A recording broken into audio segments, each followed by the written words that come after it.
Plastic পণ্যটা যেভাবে আমাদের পরিবেশ প্লাস আমাদের সমাজকে ধ্বংস করতেছে, সেই ঈদ থেকে আমি চিন্তা করে দেখলাম যে আমি পরিবেশ বান্ধব কিছু করতে পারি নাকি। সেই থেকে আসলে আমার এই বিজনেসে আসা। এমনভাবে আমাকে বলছে যে তুমি জঙ্গল থেকে এগুলা কুড়াই নিয়ে এসে তুমি ব্যবসা করবা, আসলে তোমার ব্রাইট ফিউচার তুমি ছেড়ে আসছো, এটা তুমি ভুল করছো। তো আমি তাদের বলছি আসলে দেখা যাক কি হয়। আমার 3টা দেশে ইয়ারলিতে আমি প্রায় 5-6 বিলিয়ন টাকার আমি প্রোডাক্ট পাঠাই। আসলে আমার মনে হয় কি শুনবে, সেটা হচ্ছে আমরা দাঁত থাকতে তাদের মর্যাদা দিতে জানছি না। ফরেনার দেখবেন যে তারা ফ্যাক্টরিতে এসে তাদের আমার বিভিন্ন প্রোডাক্ট নিয়ে তাদের ঘর সাজাচ্ছে, আর আমরা কি করতেছি, প্লাস্টিক দিয়ে আমাদের ঘর বোঝাই করে ফেলতেছি। আর এই ফরেনাররা আমাদের এখানে এসে দেখবেন যে আমাদের এখানে এই পণ্যগুলো দেখে তারা পাগল হয়ে যাচ্ছে, কোনটা ছেড়ে আমরা কোনটা নিব। নাইট মার্কেটের ইভেন্ট করছিলাম গুলশানে, অলকিতে। তখন ওখানকার আমার 80% কাস্টমার ছিল ফরেনিয়ার। আমি একটা জিনিস খেয়াল করে দেখছি যে ওরা যেই প্রোডাক্টটা ধরতেছে সেই প্রোডাক্টটার প্রতি ওরা আকৃষ্টতা বেড়ে যাচ্ছে, যে এত সুন্দর প্রোডাক্ট এখানে বাংলাদেশে তৈরি হয়। ওরা বিলিভই করতে পারে না যে এই প্রোডাক্টটা বাংলাদেশে তৈরি হয়, এটা কখনো এটা বিলিভ করে নাই।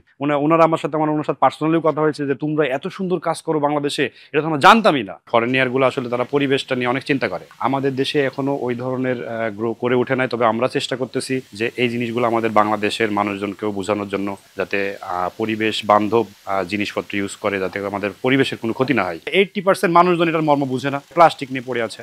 আমরা চেষ্টা করতেছি এটার আসলে বিশ্ববাজার বলেন, বাংলাদেশ বলেন, সব জায়গাতে এটার গুরুত্ব বাড়ানোর জন্য আপ্রাণ চেষ্টা করতেছে। অনেকে এখন বুঝতেছে যে না, পরিবেশ বান্ধব জিনিসপত্র দরকার আমাদের দেশের পরিবেশ রক্ষার্থে। আমার একটা সারা জীবনই কাজ ছিল, সেটা হচ্ছে আমি পরিবেশ নিয়ে, পরিবেশের রক্ষার্থে কিছু একটা করব। ব্যবসা মানুষজন টাকার জন্য করে, আবার কিছু যে জিনিস খেয়াল করে দেখবেন যে সেটা হচ্ছে আমার overall factory plus office plus আমার ফিল্ড মিলে প্রায় 80 থেকে 85 জন লোক আছে। মনে করেন একটা পরিবারে 2-3 জন করে লোক আছে, পুরো ফ্যামিলিটা আমার সাথে ইনভলভ আছে। এটা আমার কিন্তু বড় একটা পাওয়া। শুধু এখানে টাকা দিয়ে যদি ব্যবসা বিচার করেন তাহলে সেটা চলবে না। বেসিক্যালি যারা হ্যান্ডিক্যাপ বিজনেস আছে তারা ম্যাক্সিমামই সব দেখবেন যে ওরা পলিথিন কিন্তু সবসময় পলিথিনের বিরুদ্ধে, নিষিদ্ধ এক কথায়। কিন্তু আমার এখানে যে পলিটা দেখতেছেন না, এই যে দেখেন, এই পলিটা কিন্তু বায়োডিগ্রেডেবল পলি বলে। আপনি নেটে সার্চ দিয়ে দেখবেন যে বায়োডিগ্রেডেবল পলি কিন্তু পচনশীল। এটা কিন্তু একটা পর্যায়ে গিয়ে সার্টেন টাইমে কিন্তু এটা পচে যাবে। সিমামি সব আমাদের নিজের হাতে তৈরি করা, যেরকম এটা বলেন, তারপর আমাদের কিছু জুট আছে, রাক্স আছে, তারপরে হচ্ছে টেবিল ম্যাট আছে, এগুলো সব আমাদের হাত দিয়ে সুইং করতে হয়। এছাড়া আপনি হাত ছাড়া এটা পসিবল না। যতই প্রযুক্তি আসুক, এটা হাত দিয়ে ছাড়া আপনি তৈরি করতে পারবেন না। এগুলো বানাতে আমার এই সাধারণ মানুষই লাগবে। আপনি এখানে কোনো প্রযুক্তি নিয়ে এসে এটা কাজ করতে পারবেন না, এটা সাধারণ মানুষ দিয়েই তৈরি করতে। এই যে মনে করেন যে এই একটা হোগলা জিনিস, এটা গ্রামের মানুষকে যদি আপনি দেখেন, মনে করবে যে মনে করেন এটা খ্যাত একটা জিনিস। এটা আপনি সচরাচর ভাবে একটা মানুষকে বুঝাইতে পারবেন না এটার কি মূল্য। এটা পরিবেশের সব ক্ষেত্রে আমাদের জন্য ভালো জিনিস। ফরেনিয়ার বলেন বা বাহিরের কে বলেন, এটা কিন্তু গুরুত্ব দিবে অনেক।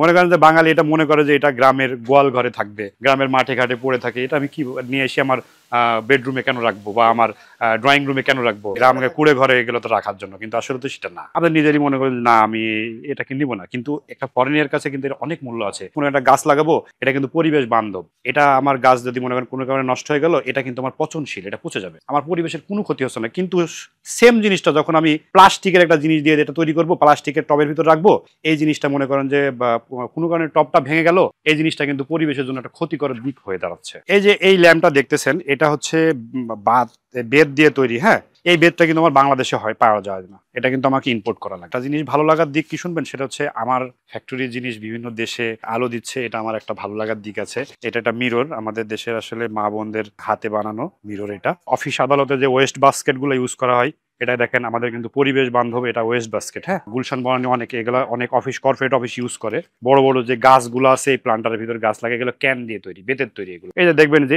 এই আইটেমটা, হ্যাঁ, এটার জন্য আসলে বেসিক্যালি ফরেনাররা কিন্তু অনেক পাগল। হ্যাঁ, এটা আসলে বেত দিয়ে তৈরি। এই যে এখানে একটা প্রোডাক্ট আছে দেখেন, এটা হচ্ছে ফুড কাভার। হ্যাঁ, খাওয়ার এর ভিতরে রেখে আমরা সুন্দর করে এটা কিন্তু ঢেকে রাখতে পারি। এর ভিতরে কোনো মশা মাছি বা কোনো বাইরের কোনো অতিরিক্ত কোনো পোকামাকড়ের ভিতরে বসতে পারবে না। অনেক রেস্টুরেন্টে আপনি দেখবেন এখন ম্যাক্সিমাম সব হ্যান্ডিক্যাপ আইটেম দিয়ে সাজাচ্ছে সব জায়গাতে। আমি অনেক রেস্টুরেন্টে আপনার হচ্ছে ল্যাম্প থেকে শুরু করে ময়লা ফেলার যে ওয়েস্টের ঝুড়ি, সেগুলো পর্যন্ত আমরা এখান থেকে দিই। প্রাইজের দিক থেকে যদি বলেন, তাহলে আসলে অন্যান্য জিনিসের তুলনায় আমাদের এই জিনিসের প্রাইস অনেক কম, রিজনেবলের ভিতরে আছে। তারপরেও বিভিন্ন জায়গায় মনে করেন প্রাইস কমের কারণে বিভিন্ন বড় বড় কর্পোরেট অফিস প্লাস বিভিন্ন রেস্টুরেন্ট, বিভিন্ন জায়গায় আমি কিছু গভর্নমেন্ট অফিসের কিছু স্যার ম্যাডামদেরও এগুলো প্রোভাইড করেছি। তাদের কাছে আসলে অনেক দামি জিনিস থাকে সাজানোর জন্য, তারপরেও ওই দামি জিনিসের পাশেও আমাদের হ্যান্ডিক্যাপ জিনিসগুলো তারা রেখে দিচ্ছে। দেশের কিছু কালচার থাকে, এই কালচারগুলো কিন্তু আপনি যতই মডার্ন হন না কেন, নিজস্ব কালচার থেকে কিন্তু আপনি বের হতে পারবেন না। যতই চেষ্টা করেন বের হবেন ঠিক আছে, বাট আপনার কিছুটা হলেও কালচার ভিতরে থেকে যাবে, এটা আপনি বাদ দিতে পারবেন।